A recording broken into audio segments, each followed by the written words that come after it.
Alright guys, I'm going to show you how to sharpen some kitchen knives. My wife asked me to sharpen them once in a while. You need a couple of very simple tools. A very nice ceramic rod, the thicker and longer the better. And then just a strop. I'll show you where to, if I have a good one that I find for you in the description, I'll put this one down, the link in the description for something like this. But this one's from my dad from Ukraine. It's a very nice one. And then you test your knife very simply by a piece of paper.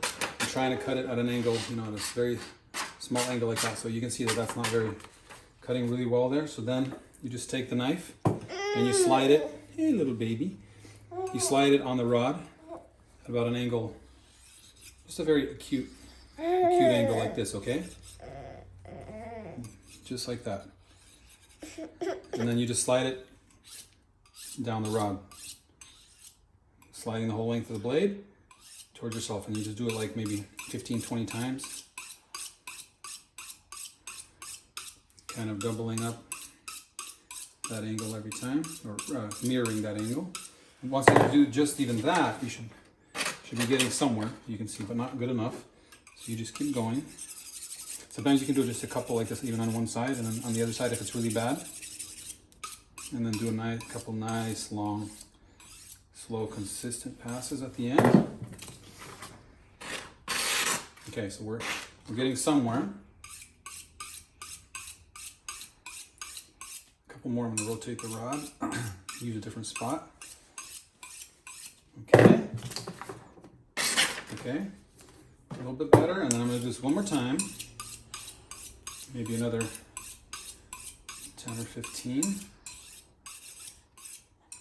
you can start to feel the knife get sharper and be less abrasion going on that. And then you go to the strop, same thing with the strop, you just run it back and forth with the flow of the blade.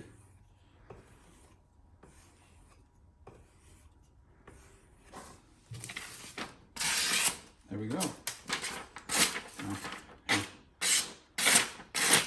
It's not quite there yet.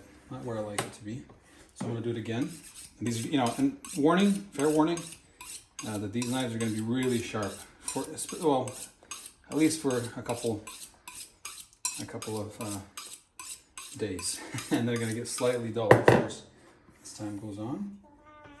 And these are pretty soft steels. If it's a little bit of a harder steel, this might take a little longer. It also depends on how dull the knife is. So in this case, there we go. That's pretty much as sharp as that's going to get. I mean, it's not razor sharp, but if you're able to cut paper like that, it's usually a pretty good sign. You saw how it was before I started. So there we go.